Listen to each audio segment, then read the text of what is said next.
जरा बात कर लेते हैं, अशफाक की बातें तो खत्म नहीं होंगी।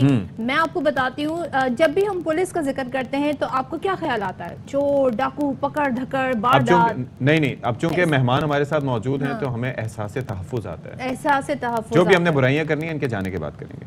नहीं, हम क्यों बुराई करेंगे भाई, हम उनके कारनामे आपको बता रहे हैं। तो हम आपको आज एक ऐसे पुलिस ऑफिसर से मिलवा रहे हैं कि उनसे हम चोरों को पकड़ने के हवाले से बिल्कुल बात नहीं करेंगे। बात होगी उनके बनाए गए फनपारों की, जिसका आप इस वक्त स्क्रीन पर देख भी सकते हैं। डीएसपी मोहम्मद नईम खान फनपारे बनाने के इतने माहिर हैं कि देखने वालों को लगता है कि ये तस्वीर हाथ से बनी हुई क्या है, ये तस्वीर रियलिटी है। तो उन्होंने अब ये उनका जो पैशन था ये जुनून बन चुका है। जब तस्वीर बनाते हैं तो इतने मगन हो जाते हैं कि बताया जाता है कि उन्हें आस-पास फिर कुछ सुनाई नहीं देता है। बात यह है कि आप ये देख लें कितने रियलिस्टिक ये फनपारे हैं। ऐसा लग रहा है कि तस्वीर हैं और कैमरा से ली हुई पिक्चर। जब तक आप बिल्कुल आपने दुरुस्त फरमाया, और बहुत मेहनत से, बहुत लगन से वही काम करते हैं। सिंध की सकाफत को भी उजागर करते हैं, मारूफ सियासी शख्सियात की तस्वीर भी बनाते हैं। बेनज़ीर भुट्टो साहिबा की भी तस्वीर आपने इसके अंदर देखी, वो सामने थी। तो बात ज़रा कर लेते हैं। स्टूडियोज़ में हमारे साथ मौजूद हैं मोहम्मद नईम खान साहब, वक्त निकाल के तशरीफ लाए, बहुत शुक्रिया। थैंक यू, आपने वक्त निकाला। आप ये नईम खान साहब, सिंध से ही आपका ताल्लुक है? मेरा ताल्लुक सिंध से ही है। किस इलाके से आप बताओ? मैं कराची से हूँ। कराची से। अच्छा, तो ये फनपारे बनाने का पुलिस का काम जो है वो आपको पता है 24/7 एक ऑन कॉल आसान काम नहीं है। ये बेसिकली मेरा कोई मकसद कुदरती सलाहियत नहीं थी, ये एक हादसाती तौर पर मैं इसमें आया हूँ। वो कैसे? वो ऐसे कि एक आर्टिस्ट थे पाकिस्तान के बड़े, इकबाल मेहंदी साहब। ओके। वो 2090-91 से उनसे एक ताल्लुक़ बना, जो 2008 जब उनका इंतकाल हुआ उस वक्त 1990-91 से। अच्छा। तो 2008 में उनका इंतकाल हुआ इस्लामाबाद में। उसके बाद से फिर ये मामला, इस दौरान वो जहाँ मैं SHO होता था तो हमारे साथ वो रिहाइश रखते थे। ओके। और वहीं पर वो काम करते थे, क्योंकि पुलिस की जॉब बहुत लंबी होती है ना। तो लेकिन जब हम दिन में या रात में फुल नाइट उनके साथ रहते थे, वही 12-1 बजे तक काम करते थे। तो इस तरह इतना शौक़ पैदा हुआ उनके कलर स्कीम का, उनको देखकर उनकी पैलेट्स बनाने का, उनको कलर देने का। उससे वहाँ से ये जुस्तजू शौक़ मेरा बढ़ा। ये ऐसा तो लग रहा है आपने सीखा है, मतलब उन्हीं से सीखा? हाँ, ये मैंने उन्हीं से सीखा। उसके बाद 2014-15 में इसको दोबारा मैंने शुरू किया उन्हीं के एक सीनियर आर्टिस्ट के साथ मिलके। तो अब मैं पहले क्या चीज़ सीखी, मतलब आपके जो फनपारे उन्हें देख के लग रहा है तो बड़ी ज़बरदस्त। हमारे जो आर्टिस्ट इकबाल भाई थे ना, वो बेसिकली जो है लड़कियां हॉर्स वगैरह बहुत अच्छे बनाते थे ना। अच्छा, वो स्केच भी करते थे हम, लेकिन ऑयल से कैनवस के पेन आर्टिस्ट थे बेसिकली। हाँ, पेन आर्टिस्ट से वो स्केच वगैरह करते थे, उसके भी माहिर थे वो।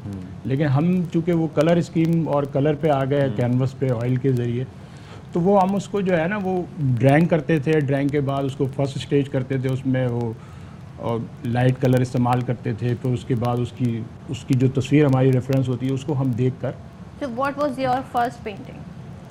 फर्स्ट पेंटिंग तो मेरा ख्याल है मैंने किसी पुलिस अफसर की बनाई थी। अच्छा। हाँ। तरक्की मिली उसके बाद? नहीं इसलिए नहीं बनाई थी कि तरक्की मिले।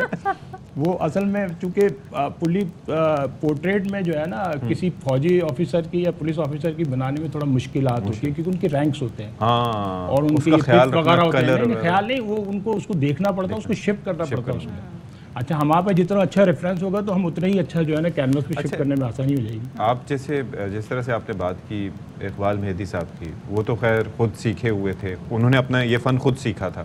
लेकिन ये अलग बात है कि उन्होंने बाकी लोगों को काफ़ी सिखाया और ये किया, प्राइड ऑफ परफॉर्मेंस भी मिला। बिल्कुल। आपने उनकी ज़िंदगी में ये काम शुरू कर दिया था? हाँ, मैंने बता रहा हूँ ना कि वो मेरे साथ तकरीबन 91-90 से तो मेरा उनसे ताल्लुक़ हुआ एक हादसाती तौर पर।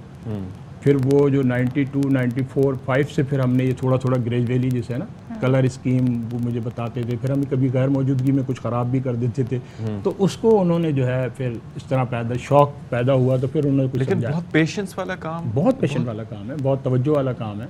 अच्छा। इससे आपकी जो जॉब है उसकी नेचर बड़ी डिफरेंट है। पुलिस, चोर, क्राइम, लेकिन आर्ट इज़ टोटली डिफरेंट, एक डिफरेंट मोड में चले आते हैं। तो कैसे बैलेंस करते हैं लाइफ को? देखिए, वो अगर हम आर्ट कर रहे हैं मिसाल के तौर पर दिन के 11-12 बजे और 1 बजे कोई वक़ुआ पेश आ जाता है, तो हम वो सारी चीज़ें स्टॉप कर देते हैं। कि हम वो सारा माइंड हमारा उधर मेकअप हो जाता है कि ये कैसे हुई वारदात, किसने की, उस कार्रवाई में लग जाते हैं। उसको हम गैप दे देते हैं। कभी कभी तो ऐसा होता है कि हमारे जो ब्रश होते हैं ना दूसरे दिन वो इतने हार्ड हो जाते हैं कि हमें उनको साफ करने में बड़ा मुश्किल बड़ा होता है। और दूसरा एक चीज़ मुझे बताएं नईम साहब, जैसे कहा यह जाता है कि पोइट्री के बारे में कहा जाता है कि आमद होती है, ऐसे नहीं होता कि आप हर वक्त लिख सकें। इसी तरीके से इसके अंदर जो नफासत, जो महारत, जो चीज़ें, जो एक मिसाल के तौर पर आप पोर्ट्रेट कोई बना रहे हैं, आप कहते हैं यहाँ तक आज मैं चेहरा कंप्लीट कर लूँ या आज ये इस तरीके से ये काम कंप्लीट कर लूँ, बीच में अचानक छूट जाए तो कंटिन्यूटी उस तरह से लाना मुश्किल नहीं होता? बहुत मुश्किल हो जाता है। कभी कभार तो ऐसा होता है कि जिस पे हम काम कर रहे होते हैं गैप आ जाता है तो हम उसको स्टॉप कर देते हैं, फिर कोई नई चीज़ शुरू कर रहे होते हैं।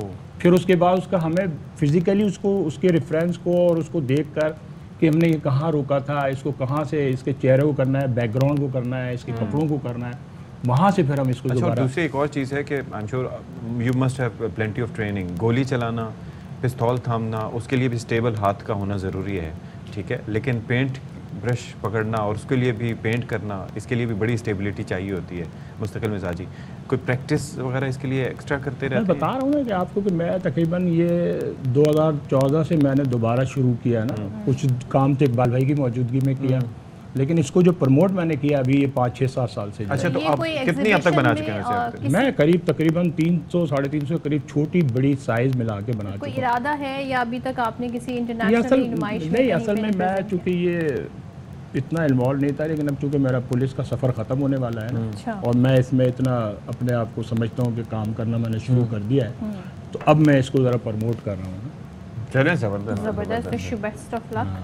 Thank you so much for being with us Naeem साहब। आई एम श्योर कि बाकी लोग भी आपसे ना सिर्फ ये कि रब्ता करें बल्कि आपके फनपारों को देख के उनको भी थोड़ा सा एक हासिल होगा, सबक भी हासिल होगा, थोड़ी सी इंस्पिरेशन भी मिलेगी कि वो कुछ सीख सकें, वो कुछ कर सकें। और दो काम भी, अगर आपके अंदर जज्बा हो, लगन हो और टैलेंट हो तो आप कर सकते हैं।